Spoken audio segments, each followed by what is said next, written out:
Hello students, I am Hardik Sheta from Saraswat international academy Vapi.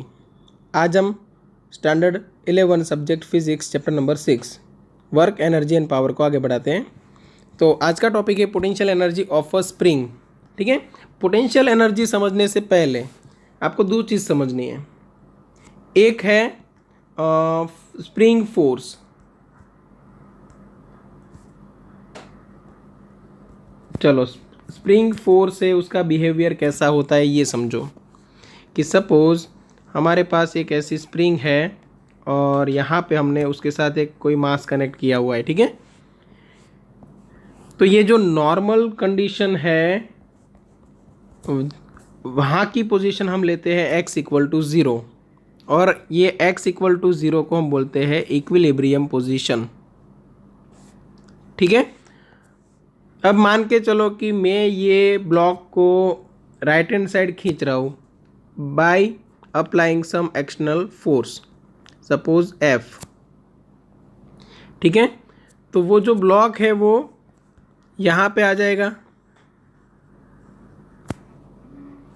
Suppose इस तरफ का डिस्प्लेसमेंट मैं ले रहा हूँ पॉजिटिव, राइट हैंड साइड जो डिस्प्लेसमेंट हो रहा है x वो मेरे पास है पॉजिटिव। ठीक है, और ये हो गई अभी न्यू पोजीशन। ठीक है, तो स्प्रिंग का बिहेवियर क्या होगा? तो स्प्रिंग है वो डिस्प्लेसमेंट के अगेंस्ट फोर्स लगाएगी जिसको हम बोलते हैं स्प्रिंग फोर्स। तो स्प्रिंग फोर्स है वो ऑलवेज अप्लाइड फोर्स के अगेंस्ट ही रहेगा।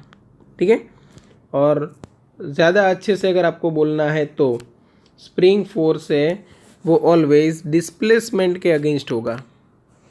सपोज इसी स्प्रिंग को मैं कंप्रेस करूं और ब्लॉक की पोजीशन है उसको मैं यहाँ पे लेके आऊँ, तो ये बन गई न्यू पोजीशन।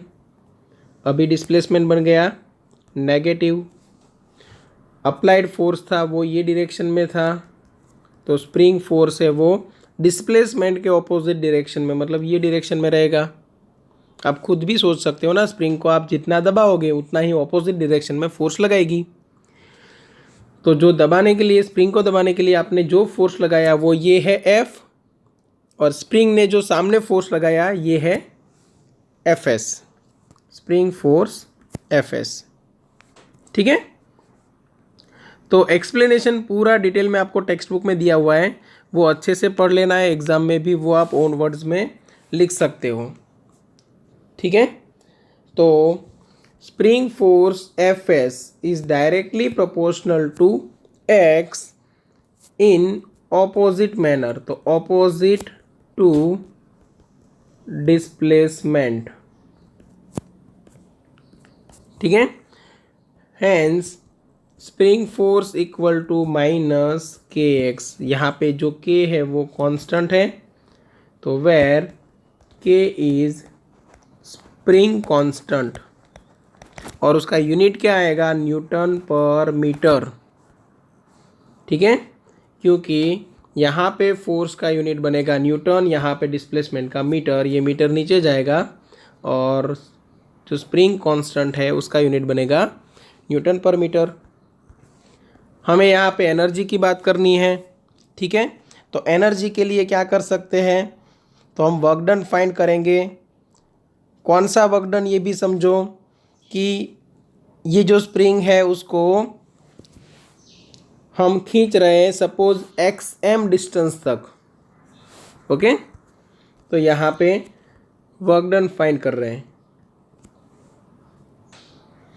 तो work done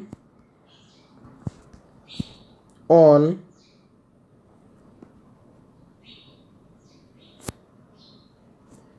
block, okay, bye spring force. अब देखो, स्प्रिंग फोर्स की वजह से वर्क हो रहा है, तो work done equal to normal हम देखें तो फोर्स इनटू डिस्प्लेसमेंट, और उसमें भी डॉट प्रोडक्ट। तो यहाँ पे हमने देखा था अगर फोर्स और डिस्प्लेसमेंट ऑपोजिट डायरेक्शन में है तो वर्क डन आपको मिलेगा नेगेटिव।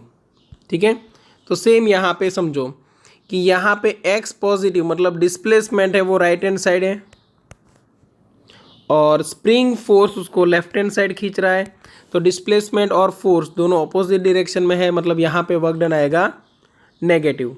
बट डायरेक्ट हम work done equal to force into x नहीं कर सकते। क्यों?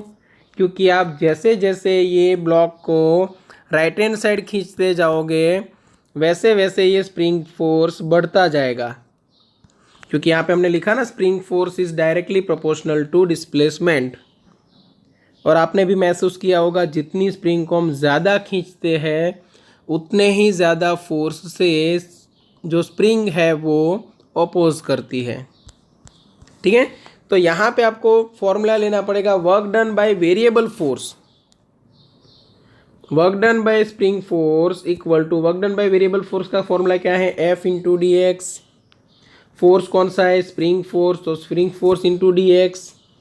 कहाँ से कहाँ तक? जीरो से मैक्सिमम पोजीशन एक्स एम तक। ठीक है, तो where x m equal to आप क्या लिख सकते हो? Extension of spring, extension of spring. ठीक है, तो zero to x m force की जगह पे minus k x D x. के तो कांस्टेंट है, स्प्रिंग कांस्टेंट, एक्स का इंटीग्रेशन होगा x square by two, zero से लेके कहाँ तक? एक्स एम तक। हमने इंटीग्रेशन किसके रिस्पेक्ट में किया था? एक्स के रिस्पेक्ट में। तो यहाँ पे जहाँ आपको एक्स दिख रहा है वहाँ पे एक बार लिखना है एक्स एम, एक बार लिखना है ज़ीरो। तो यहाँ पे बनेगा x m square divide by two minus zero square divide by two. तो ये बन गया minus half k x m square. ये है वर्क डन। ठीक है, ये तो हुआ एक्सटेंशन एक्स एम के लिए। अगर मैं बोलूँ कि मैं सिर्फ x तक ही इसको एक्सटेंड कर रहा हूँ, if spring is stretched by distance x, then work done by spring force आपको मिलता minus half k x square. अब यहीं पे अगर मैं ले लूँ work done by external force, तो ये ऑपोजिट डायरेक्शन में होगा। Work done by external force रहेगा plus half k x square. Okay, this work done against spring force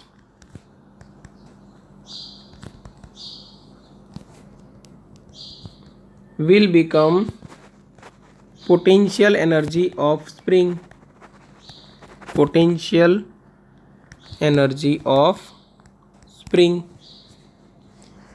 तो पोटेंशियल एनर्जी ऑफ स्प्रिंग आपको मिल जा रही है हाफ के एक्स स्क्वायर। ये फॉर्मूला आपको याद रखना है।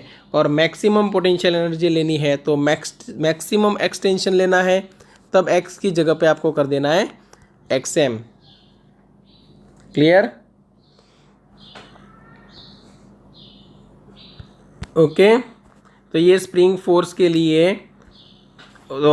या तो आप बोल सकते हो स्प्रिंग वाली सिस्टम के लिए पोटेंशियल एनर्जी का ये फॉर्मूला है।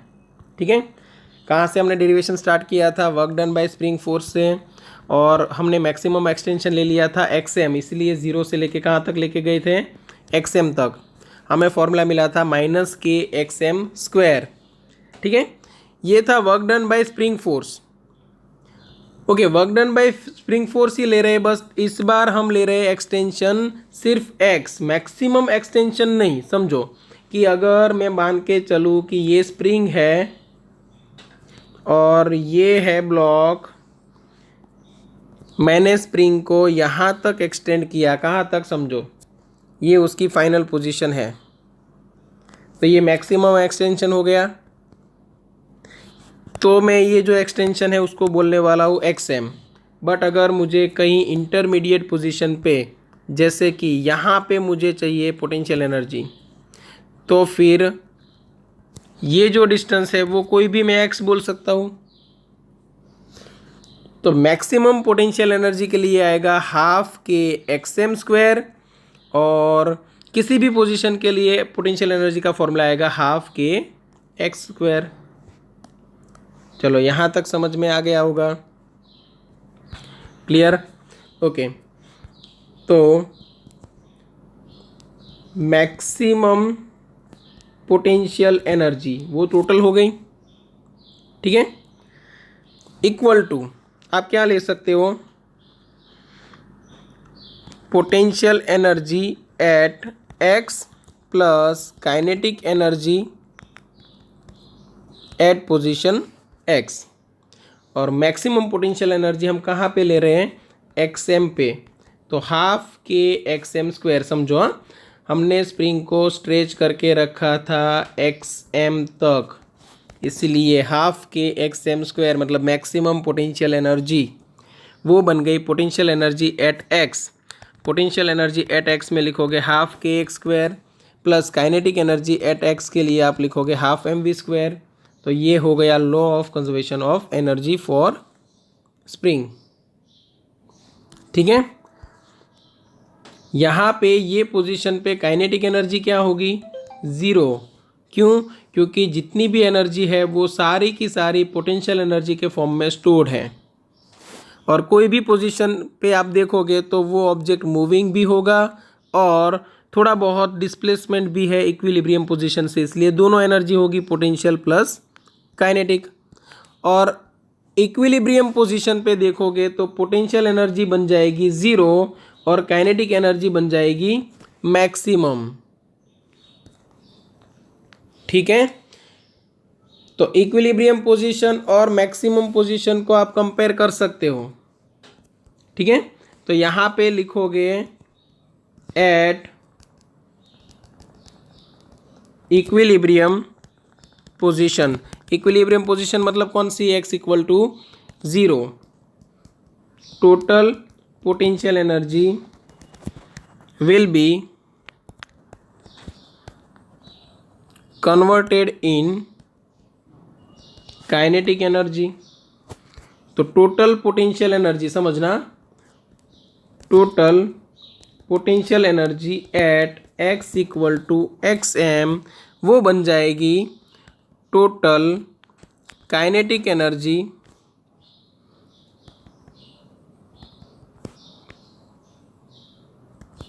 Eight x equal to zero. समझ में आया? तो ये बनेगी half k x m square equal to half m v square. तो यहाँ पे मैक्सिमम वेलोसिटी इसलिए हमें लिखना पड़ेगा वी एम स्क्वायर। चलो ये क्लियर है, समझना जहाँ पे मैक्सिमम पोजीशन है वहाँ पे काइनेटिक एनर्जी ज़ीरो रहेगी। आप स्प्रिंग को ऑसिलेट करते हुए इमेजिन करो, आपको खुद पता चल जाएगा। सपोज़ ये स्प्रिंग है और ये हमने बांध के रखा है एक ब्लॉक, और ये उसकी पोजीशन, ब्लॉक को मैंने खींचा, कहाँ तक खींचा, ये पोजीशन तक, ये पोजीशन तक ब्लॉक को खींचा और वो यहाँ तक मैक्सिमम ऊपर आ रहा है, ठीक है। तो ये जो पोजीशन है वो x इक्वल टू ज़ीरो है और ये मैक्सिमम पोजीशन है वो x equal to x m है। उस तरफ की जो मैक्सिमम पोजीशन है वो x equal to x m ही है, बट एक पॉजिटिव एक नेगेटिव। सपोज मैं इसको पॉजिटिव बोलूँ तो इसको नेगेटिव बोलना है, ओके। अब ये पोजीशन पे काइनेटिक एनर्जी मैक्सिमम होगी और पोटेंशियल एनर्जी बन जाएगी ज़ीरो। ये पोजीशन पे काइनेटिक एनर्जी ज़ीरो, क्योंकि यहाँ पे आके ऑब्जेक्ट थोड़ी देर के लिए रेस्ट में रहेगा, तो काइनेटिक एनर्जी ज़ीरो और तब मैक्सिमम स्ट्रेच्ड है, इसलिए potential energy maximum. Clear? Same way यहाँ पे भी काइनेटिक एनर्जी ज़ीरो और तब पोटेंशियल एनर्जी रहेगी मैक्सिमम। क्लियर? तो अगर मैं मोशन यहाँ से स्टार्ट करूँ तो मैक्सिमम पोटेंशियल एनर्जी है, जैसे जैसे ऊपर जाओ पोटेंशियल एनर्जी डिक्रीज होगी, काइनेटिक एनर्जी इंक्रीज होगी, और ये पोजीशन पे काइनेटिक एनर्जी मैक्सिमम बन जाएगी, पोटेंशियल जीरो। मतलब क्या हुआ कि टोटल पोटेंशियल एनर्जी है वो फुल्ली कन्वर्ट हो गई काइनेटिक एनर्जी में। ठीक है, तो इससे अगर मुझे Vm निकालना है तो देखो दोनों तरफ हाफ हाफ कैंसिल हो जाएगा। अगर मुझे मैक्सिमम वेलोसिटी का फॉर्मूला निकालना है तो वो बनेगा under root K/m into XM। दोनों तरफ मैंने रूट भी ले लिया है। ठीक है, under root K/m into XM। चलो यहाँ तक क्लियर है। अभी देखो कोई आपको ये भी बोल सकता है कि prove that the spring force is conservative force. ठीक है, तो यहाँ पे आप लिख सकते हैं for one complete oscillation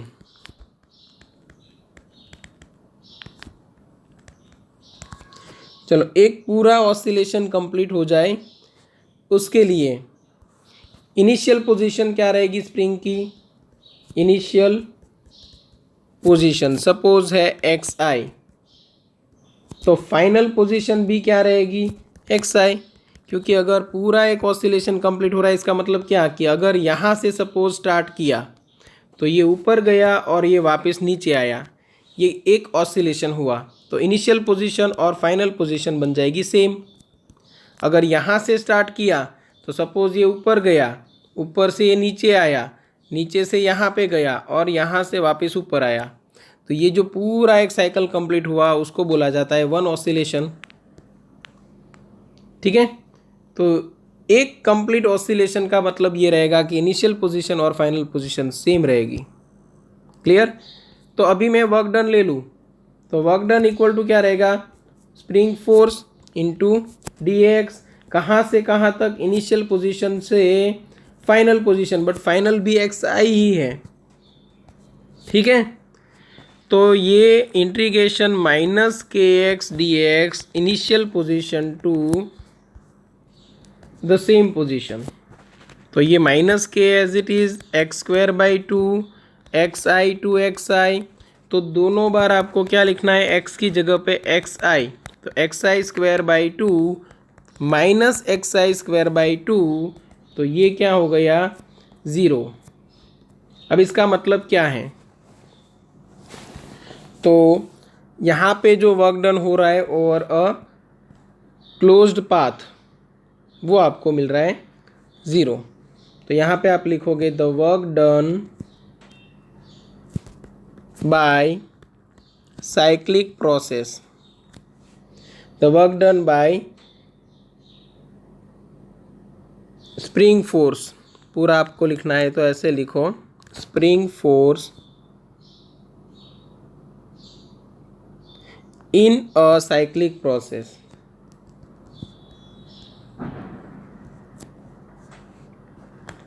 is 0, hence spring force is conservative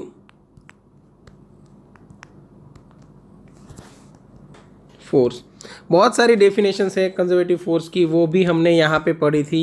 एक ये थी कि F equal to -du/dx follow होना चाहिए, तो चेक करते हैं -d/dx। चलो u का फॉर्मूला क्या है, हाफ KX²। अब माइनस हाफ इंटू के कॉन्स्टेंट और x² का डिफ्रेंसिएशन क्या होगा 2x। यहाँ पे देखो 2 कैंसिल हो रहा है तो आपको -kx मिल गया। तो F equal to -kx prove हो रहा है किसकी हेल्प से, -du/dx की हेल्प से। इसका मतलब ये रहेगा कि स्प्रिंग फोर्स है वो कंजर्वेटिव फोर्स है, तो आप उसकी हेल्प से भी प्रूव कर सकते हो। ठीक है, work done on cyclic process 0 prove करो, या तो F equal to -du/dx follow हो रहा है ये प्रूव करो। ठीक है, तो आप बोल सकते हो कि spring force is conservative one. ठीक है, चलो यहाँ तक क्लियर है। अभी एक कुछ डायग्राम्स यहाँ पे आपको दिए हुए हैं वो अच्छे से समझ लो। तो यहाँ पे आप देख सकते हो कि एक्स है वो पॉजिटिव है, मतलब राइट हैंड साइड है, और तब जो स्प्रिंग फोर्स लग रहा है वो एफ एस इज़ नेगेटिव क्योंकि वो लेफ्ट हैंड साइड लग रहा है। यहाँ पे डिस्प्लेसमेंट ज़ीरो, तब फोर्स ज़ीरो लगेगा स्प्रिंग की वजह से। यहाँ पे एक्स नेगेटिव क्योंकि लेफ्ट हैंड साइड जा रहा है ऑब्जेक्ट, तो स्प्रिंग फोर्स है वो राइट हैंड साइड लगेगा, इसलिए एफ एस आपको मिलेगा पॉजिटिव। क्लियर? ये डायग्राम तो इजीली समझ में आ गए। अभी यहाँ पे फोर्स टू डिस्प्लेसमेंट आप ग्राफ बनाओगे तो एफ एस इक्वल टू क्या फॉर्मूला है, माइनस के एक्स। तो मतलब ग्राफ है वो आपको स्ट्रेट लाइन मिलेगा, और नेगेटिव ऑफ एक्स है मतलब जहाँ पे एक्स की वैल्यू नेगेटिव है, सपोज एक्स आप नेगेटिव डायरेक्शन में जाओ, फोर्स इंक्रीज होगा बट वो नेगेटिव डायरेक्शन में, सॉरी फोर्स बन जाएगा पॉजिटिव। तो देखो यहाँ पे हर एक पोजीशन के लिए फोर्स का जो मैग्नीट्यूड है वो आपको पॉजिटिव मिलेगा। क्यों? क्योंकि एक्स की वैल्यू आप नेगेटिव रखोगे और एक्स्ट्रा नेगेटिव यहाँ पे है, दोनों मिलके बन जाएगा पॉजिटिव। और जैसे ही आप पॉजिटिव एक्स डायरेक्शन में जाओगे तो फोर्स है वो उसकी वैल्यू नेगेटिव बनती जाएगी। जैसे कि मैं एक पोजीशन सिलेक्ट करूँ सपोज ये, तो उसके लिए एक्स की वैल्यू क्या है, पॉजिटिव, बट फोर्स की वैल्यू क्या है, नेगेटिव। तो ये एफ टू एक्स का ग्राफ है, और जो ग्राफ है वो एरिया बनाता है डिस्प्लेसमेंट वाले एक्सिस के साथ, वो एरिया रिप्रेजेंट करता है पोटेंशियल एनर्जी। देखो यहाँ पे मिला आपको area equal to minus half k x square, मतलब ये दिखाएगा work done by spring force, और work done against spring force है वो बनेगी सिस्टम की पोटेंशियल एनर्जी। क्लियर? तो याद रखना area covered under the curve, okay, with an axis of displacement will give work done by spring force.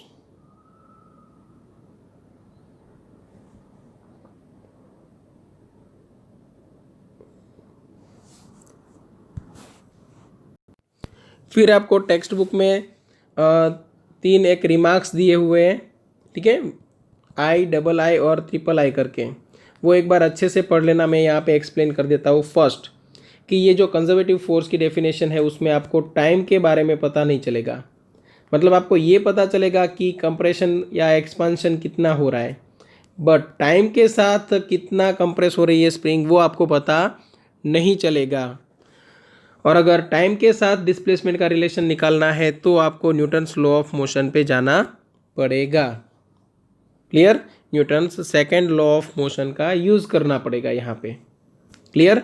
तो ये फर्स्ट रिमार्क है। सेकंड रिमार्क में क्या लिखा हुआ है वो समझो कि हर एक फोर्स है वो कंजर्वेटिव फोर्स नहीं होता। जैसे फ्रिक्शन, अगर फ्रिक्शनल फोर्स सिस्टम में लग रहा है तो वो फोर्स कंजर्वेटिव फोर्स नहीं है। तब आपको क्या करना पड़ेगा, law of conservation of energy आपको मॉडिफाई करना पड़ेगा। ठीक है? और वो कैसे मॉडिफाई होता है वो भी आपको एक एग्जांपल में दिया हुआ है जो हम नेक्स्ट लेक्चर में देखने वाले हैं। ठीक है?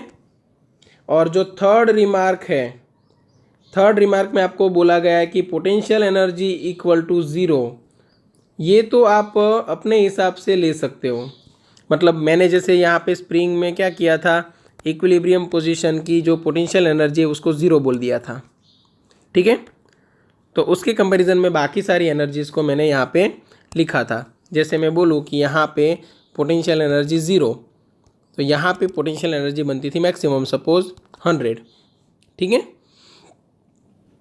तो ऐसा बिल्कुल नहीं है, मैं यहाँ पे पोटेंशियल एनर्जी ज़ीरो ले सकता हूँ और उसके कंपैरिजन में यहाँ पे -100 जूल ले सकता हूँ। ठीक है? जैसे हमने पहले एक एग्जांपल लेके डिस्कस किया था कि यहाँ पे एक खड्डा है, यहाँ पे फिर एक बिल्डिंग भी थी, याद है तो, और दो इंसान अलग अलग जगह पे पोटेंशियल एनर्जी ले रहे थे। तो पोटेंशियल एनर्जी ज़ीरो आप कहीं पे भी चूज़ कर सकते हो क्योंकि पोटेंशियल एनर्जी का कोई इम्पोर्टेंस नहीं है। इम्पोर्टेंस किसका है? Change in potential energy. अब सपोज यहाँ से ऊपर जाओ, तो फर्स्ट केस में मैंने यहाँ पे 100 और यहाँ पे 0 लिया था, तो चेंज इन पोटेंशियल एनर्जी क्या रहेगा, 100 माइनस 0 दैट इज 100। और सेकेंड टाइम अगर मैं यहाँ से यहीं पे जा रहा हूँ, सेम डिस्प्लेसमेंट हो रहा है, चेंज इन पोटेंशियल एनर्जी क्या रहेगा, 0 माइनस 100, तब भी मुझे यहाँ पे प्लस 100 मिलेगा। मतलब दोनों केस में मैं पोटेंशियल एनर्जी 0 यहाँ पे चूज़ करूँ या यहाँ पे चूज़ करूँ, चेंज इन पोटेंशियल एनर्जी मुझे सेम मिलेगा। तो जो मेरे आंसर से regarding kinetic energy and all that same मिलेंगे मुझे।